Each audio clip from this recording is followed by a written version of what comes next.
യോഹന്നാന്റെ വിശുദ്ധ സുവിശേഷത്തിലുള്ള നമ്മുടെ കർത്താവായ യേശുക്രിസ്തുവിന്റെ പീഡാനുഭവചരിത്രം.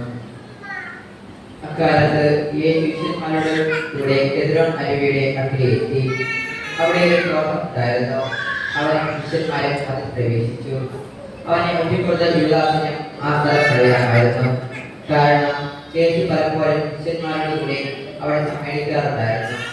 യുവദാസ് ഉരുകണ പടയാളികളെ, പുരോഹിത ഭക്തന്മാരെയും പരിസേരെയും അടുക്കൽ നിന്ന് സേവകരെയും കൂടി പന്തങ്ങളും വിളക്കുകളും ആയുധങ്ങളുമായി അവിടെ എത്തി. തനിക്ക് സംഭവിക്കാനിരിക്കുന്നതെല്ലാം അറിഞ്ഞിരുന്ന യേശു ഇങ്ങോട്ട് വന്ന് അവരോട് ചോദിച്ചു, നിങ്ങൾ ആരെയാണ് അന്വേഷിക്കുന്നത്? അവർ പറഞ്ഞു. യേശു പറഞ്ഞു, അത് ഞാനാണ്. അവനെ ഒറ്റിക്കൊടുത്ത യുവദാസും അവരുടെ കൂടെ ഉണ്ടായിരുന്നു. ഞാനാണ് എന്ന് അവൻ പറഞ്ഞപ്പോൾ അവർ പിൻവലിയുകയും നിലം പതിക്കുകയും ചെയ്തു.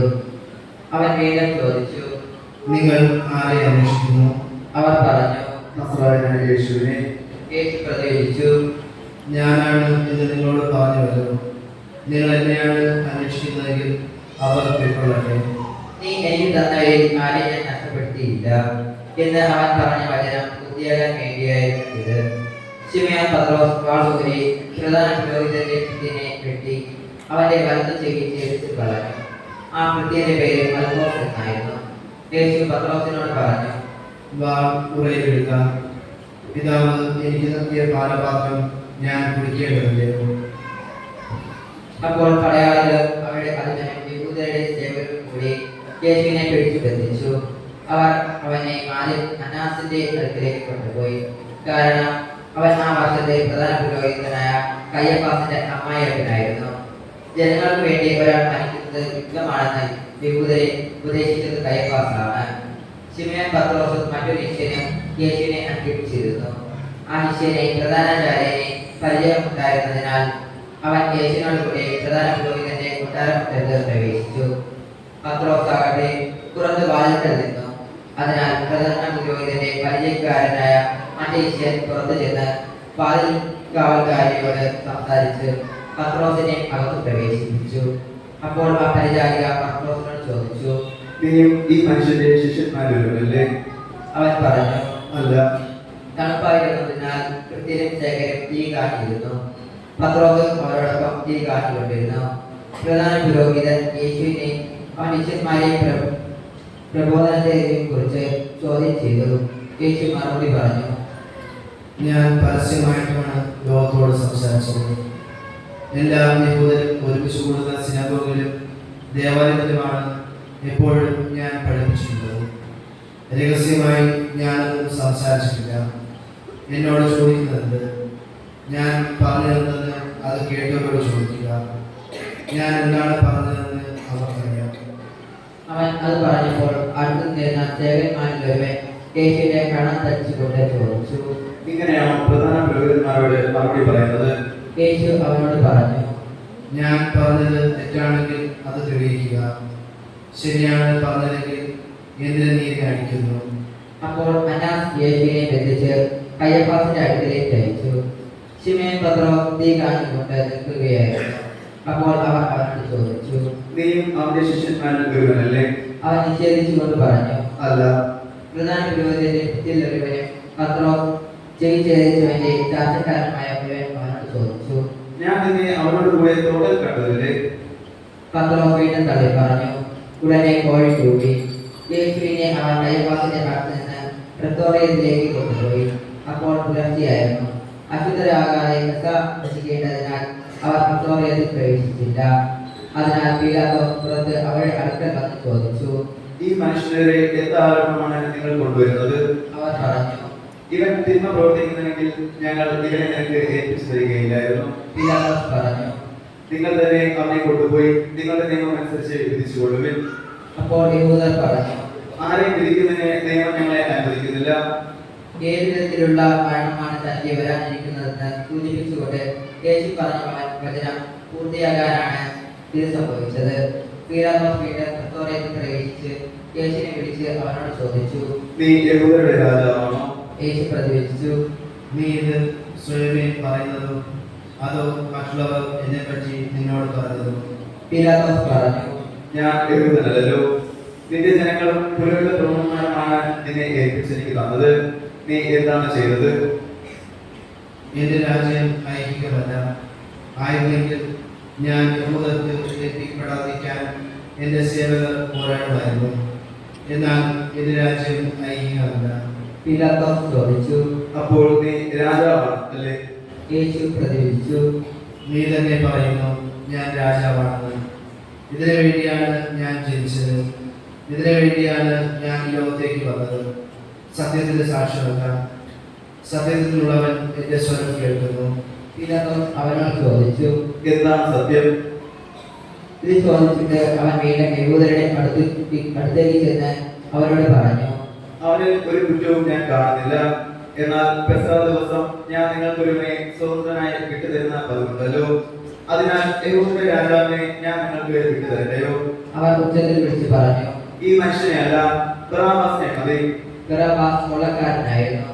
പീലാത്തോസ് യേശുവിനെ ചമ്മട്ടി കൊണ്ട് അടുപ്പിച്ചു. പടയാളികൾ ഒരു കുതിരയുടെ ഉണ്ടാക്കി അവന്റെ തലയിൽ വെച്ചു. ഒരു ചുവന്ന മേലങ്കി അവനെ അണിയിച്ചു. അവർ അവന്റെ അടുക്കൽ വന്ന് പറഞ്ഞു, യഹൂദരുടെ രാജാവേ സ്വസ്തി. ഇങ്ങനെ പറഞ്ഞ് കൈകൊണ്ട് അവർ അവനെ പ്രേരിച്ചു. പീലാത്തോസ് വീണ്ടും പുറത്തു വന്ന് അവരോട് പറഞ്ഞു, ഒരു കുറ്റവും ഞാൻ അവനിൽ കാണുന്നില്ല എന്ന് നിങ്ങൾ അറിയാൻ ഇതാ അവനെ നിങ്ങളുടെ അടുത്തേക്ക് കൊണ്ടുവരുന്നു. മുൾക്കിരീടവും ചുവന്ന മേലങ്കയും ധരിച്ച് യേശു പുറത്തേക്ക് വന്നു. അപ്പോൾ പീലാത്തോസ് അവരോട് പറഞ്ഞു, ഇതാ മനുഷ്യൻ. അവനെ കണ്ടപ്പോൾ പുരോഹിത പ്രമുഖന്മാരും സേവകരും വിളിച്ചു പറഞ്ഞു, അവനെ ക്രൂശിക്കുക, അവനെ ക്രൂശിക്കുക. പീലാത്തോസ് പറഞ്ഞു, നിങ്ങൾ തന്നെ അവനെ കൊണ്ടുപോയി ക്രൂശിച്ചുകൊള്ളുവിൻ. എന്തെന്നാൽ ഞാൻ അവനിൽ ഒരു കുറ്റവും കാണുന്നില്ല. യഹൂദർ പറഞ്ഞു, ഞങ്ങൾക്കൊരു നിയമമുണ്ട്. ആ നിയമം അനുസരിച്ച് ഇവൻ നയിക്കണം. കാരണം ഇവൻ തന്നെ തന്നെ ദൈവപുത്രനാക്കിയിരിക്കുന്നു. ഇത് കേട്ടപ്പോൾ പീലാത്തോസ് കൂടുതൽ ഭയപ്പെട്ടു. അവൻ വീണ്ടും പ്രത്തോലത്തിൽ പ്രവേശിച്ച് യേശുവിനോട് ചോദിച്ചു, നീ എവിടെ നിന്നാണ്? യേശു മറുപടിയൊന്നും പറഞ്ഞില്ല. പീലാത്തോസ് ചോദിച്ചു, നീ എന്നോട് സംസാരിക്കുകയില്ലേ? നിന്നെ സ്വതന്ത്രനാക്കാൻ ക്രൂശിക്കാൻ എനിക്ക് അധികാരം ഉണ്ടെന്ന് നിനക്ക് അറിഞ്ഞുകൂടെ? യേശു പ്രതിവചിച്ചു, ഉന്നതത്തിൽ നിന്ന് നൽകപ്പെട്ടിട്ടില്ലായിരുന്നെങ്കിൽ എന്റെ മേൽ ഒരു അധികാരവും ഉണ്ടായിരിക്കുകയില്ല. അതിനാൽ എന്നെ നിന്നെ കേൾപ്പിച്ചു തന്നവന്റെ പാപം കൂടുതൽ ഗൗരവമുള്ളതാണ്. അപ്പോൾ മുതൽ പീലാത്തോസ് അവനെ വിട്ടയക്കാൻ ശ്രമമായി. എന്നാൽ യഹൂദർ വിളിച്ചു പറഞ്ഞു, ഇതിനെ മോചിപ്പിക്കുന്ന പക്ഷം നീ സീസറിനെ സ്നേഹിതനല്ല, തന്നെ തന്നെ രാജാവാക്കുന്നവൻ സീസറിന്റെ വിരോധിയാണ്. ഈ വാക്കുകൾ കേട്ടപ്പോൾ പീലാത്തോസ് യേശുവിനെ പുറത്തേക്ക് കൊണ്ടുവന്ന് കൽത്തളം എബ്രായ ഭാഷയിൽ ഗബ്ബാത്ത എന്ന് വിളിക്കപ്പെടുന്ന സ്ഥലത്ത് ന്യായാസനത്തിൽ ഇരുന്നു. അന്ന് പെസഹയുടെ ഒരുക്കത്തിനുള്ള ദിവസമായിരുന്നു. അപ്പോൾ ഏകദേശം 6 മണിക്കൂറായിരുന്നു. അവൻ യഹൂദരോട് പറഞ്ഞു, ഇതാ നിങ്ങളുടെ രാജാവ്. അവർ വിളിച്ചു പറഞ്ഞു, കൊണ്ടുപോകൂ, അവനെ കൊണ്ടുപോയി ക്രൂശിൽ തറയ്ക്കൂ. പീലാത്തോസ് അവരോട് ചോദിച്ചു, നിങ്ങളുടെ രാജാവിനെ ഞാൻ ക്രൂശിക്കണമെന്നോ? പുരോഹിത പ്രമുഖന്മാർ പറഞ്ഞു. സീസർ അല്ലാതെ ഞങ്ങൾക്ക് വേറെ രാജാവില്ല. അപ്പോൾ അവൻ യേശുവിനെ ക്രൂശിക്കാനായി അവർക്ക് വിട്ടുകൊടുത്തു. അവർ യേശുവിനെ ഏറ്റുവാങ്ങി. അവൻ സ്വയം കുരിശും ചുമന്നുകൊണ്ട് സ്ഥലവരിടം എബ്രായ ഭാഷയിൽ ഗോൽഗോഥ എന്ന് വിളിക്കപ്പെടുന്ന സ്ഥലത്തേക്ക് പോയി. അവിടെ അവർ അവനെ ക്രൂശിച്ചു. അവനോടൊപ്പം മറ്റു 2 പേരെയും. യേശുവിനെ മധ്യത്തിലും അവരെ ഇരുവശങ്ങളിലായി പീലാത്തോസ് ഒരു ശീർഷകം എഴുതി കുരിശിന് മുകളിൽ വെച്ചു. അത് ഇങ്ങനെയായിരുന്നു: നസ്രായനായ യേശുവേ, യഹൂദരുടെ രാജാവ്. യേശുവിനെ ക്രൂശിച്ച സ്ഥലം പട്ടണത്തിന് സമീപമായിരുന്നതിനാൽ യഹൂദരിൽ പലരും ആ ശീർഷകം വായിച്ചു. അത് എബ്രായയിലും ലത്തീനിലും ഗ്രീക്കിലും എഴുതപ്പെട്ടിരുന്നു. യഹൂദരുടെ പുരോഹിത പ്രമുഖന്മാർ പീലാത്തോസിനോട് പറഞ്ഞു, യഹൂദരുടെ രാജാവ് എന്നല്ല, യഹൂദരുടെ രാജാവ് ഞാനാണെന്ന് അവൻ പറഞ്ഞു. എന്നാണ് എഴുതേണ്ടത്? പീലാത്തോസ് പറഞ്ഞു, ഞാൻ എഴുതിയത് എഴുതി. പടയാളികൾ യേശുവിനെ ക്രൂശിച്ചതിനു ശേഷം അവന്റെ വസ്ത്രങ്ങൾ 4 ഭാഗിച്ചു. ഓരോ പടയാളിക്കും ഓരോ ഭാഗം. അവന്റെ അങ്കിയും അവൻ എടുത്തു. അതാകട്ടെ തുന്നലില്ലാതെ മുകൾ മുതൽ അടിവരെ നെയ്തുണ്ടാക്കിയതായിരുന്നു. ആകയാൽ അവർ പരസ്പരം പറഞ്ഞു, നമുക്കത് കീറേണ്ട, പകരം അത് ആരുടേതായിരിക്കണമെന്ന് കുറിയിട്ട് തീരുമാനിക്കാം. എന്റെ വസ്ത്രങ്ങൾ അവർ ഭാഗിച്ചെടുത്തു. എന്റെ അങ്കിക്ക് വേണ്ടി അവർ കുറിയിട്ടു. എന്നാൽ തിരുവെഴുത്ത് പൂർത്തിയാകാൻ വേണ്ടിയാണ് പടയാളികൾ ഇപ്രകാരം ചെയ്തത്.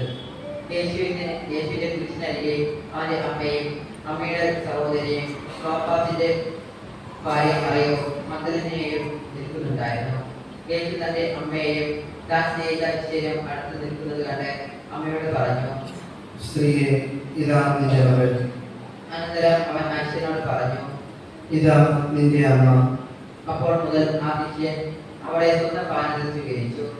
അനന്തരം എല്ലാം നിറവേറെ കഴിഞ്ഞുവെന്ന് അറിഞ്ഞ് തിരുവഴുത്ത് പൂർത്തിയാക്കാൻ വേണ്ടി യേശു പറഞ്ഞു, എനിക്ക് ദാഹിക്കുന്നു. ഒരു പാത്രം നിറയെ വിനാഗിരി അവിടെ ഉണ്ടായിരുന്നു. അവൻ വിനാഗിരിയിൽ കുതിർത്ത ഒരു നീർപ്പഞ്ഞി ഉപ്പോസ ചെടിയുടെ തണ്ടിൽ വെച്ച് അവന് ചുണ്ടോട് അടുപ്പിച്ചു. യേശു വിനാഗിരി സ്വീകരിച്ചിട്ട് പറഞ്ഞു, എല്ലാം പൂർത്തിയായിരിക്കുന്നു. അവൻ തല ചായ്ച്ച് ആത്മാവിനെ സമർപ്പിച്ചു.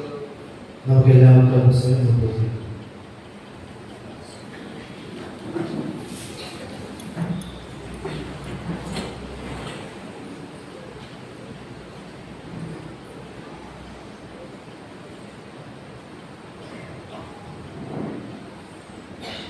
എല്ലാവർക്കും വേണ്ടി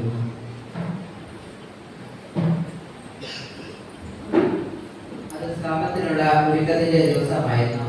ആ സാപത്ത് ഒരു വലിയ ദിവസമായിരുന്നു. സാപത്തിൽ ശരീരം കുരിശിൽ കിടക്കാതിരിക്കാൻ വേണ്ടി അവരുടെ കാലുകൾ താർക്കാനും അവരെ നീക്കം ചെയ്യാനും യഹൂദർ പിലാത്തോസിന് ആവശ്യപ്പെട്ടു. അതിനാൽ പടയാളികൾ വന്ന് അവനോട് കൂടെ ക്രൂശിക്കപ്പെടുന്ന 2 പേരുടെയും കാലുകൾ താർത്തു. അവർ യേശുവിനെ സമീപിച്ചപ്പോൾ അവൻ മരിച്ചു കഴിഞ്ഞു എന്ന് കാണുകയാൽ അവന്റെ കാലുകൾ താർത്തില്ല. എന്നാൽ പടയാളികളിൽ ഒരുവൻ അവന്റെ പാർശ്വത്തിൽ കുന്തം കൊണ്ട് കുത്തി. ഉടനെ അതിൽ നിന്ന് രക്തവും വെള്ളം പുറപ്പെട്ടു. അത് കണ്ടയാൾ തന്നെ സാക്ഷ്യപ്പെടുത്തിയിരിക്കുന്നു. അവന്റെ സാക്ഷ്യം സത്യവുമാണ്. നിങ്ങൾ വിശ്വസിക്കേണ്ടതിനെ ഞാൻ സത്യമാണ് പറയുന്നതെന്ന് അവൻ അറിയുകയും ചെയ്യുന്നു. അവന്റെ അസ്ഥികളെ ഒന്നുപോലും തറക്കപ്പെടുകയില്ല എന്ന തിരുവെഴുത്ത് പൂർത്തിയാകാൻ വേണ്ടിയാണ് ഇത് സംഭവിച്ചത്. മറ്റൊരു തിരുവെഴുത്ത് പറയുന്നു, തങ്ങൾ ബുദ്ധി മുറിവേൽപ്പിച്ചവനെ അവർ നോക്കി നിൽക്കും. യഹൂദരോടുള്ള ഭയം നിമിത്തം യേശുവിന്റെ രഹസ്യശിഷ്യനായി കഴിഞ്ഞിരുന്ന അരിമത്ഥ്യക്കാരൻ ജോസഫ് യേശുവിന്റെ ശരീരം എടുത്തു മാറ്റാൻ പിലാത്തോസിനോട് അനുവാദം ചോദിച്ചു. പിലാത്തോസ് അനുവാദം നൽകി. അവൻ വന്ന് ശരീരം എടുത്തു മാറ്റി. യേശുവിനെ ആദ്യം രാത്രിയിൽ ചെന്ന് കണ്ട നിക്കോദെമോസും അവിടെ എത്തി. മീറയും ചെന്യാഗ്രവും ചേർന്ന ഏകദേശം 100 റാന്തൽ സുഗന്ധദ്രവ്യവും അവൻ കൊണ്ടുവന്നിട്ടുണ്ടായിരുന്നു. അവൻ യേശുവിന്റെ ശരീരം എടുത്ത് യഹൂദരുടെ ശവസംസ്കാര രീതി അനുസരിച്ച് സുഗന്ധദ്രവ്യങ്ങളോടുകൂടി കച്ചയിൽ പൊതിഞ്ഞു. അവൻ ക്രൂശിക്കപ്പെട്ട സ്ഥലത്ത് ഒരു തോട്ടം ഉണ്ടായിരുന്നു. ആ തോട്ടത്തിൽ അതുവരെ ആരും സംസ്കരിച്ചിട്ടില്ലാത്ത ഒരു പുതിയ കല്ലറയും ഉണ്ടായിരുന്നു. യഹൂദരുടെ ഒരുക്കത്തിന്റെ ദിനമായിരുന്നതിനാൽ കല്ലറ സമീപത്തായിരുന്നതിനാൽ അവൻ യേശുവിനെ അവിടെ സംസ്കരിച്ചു.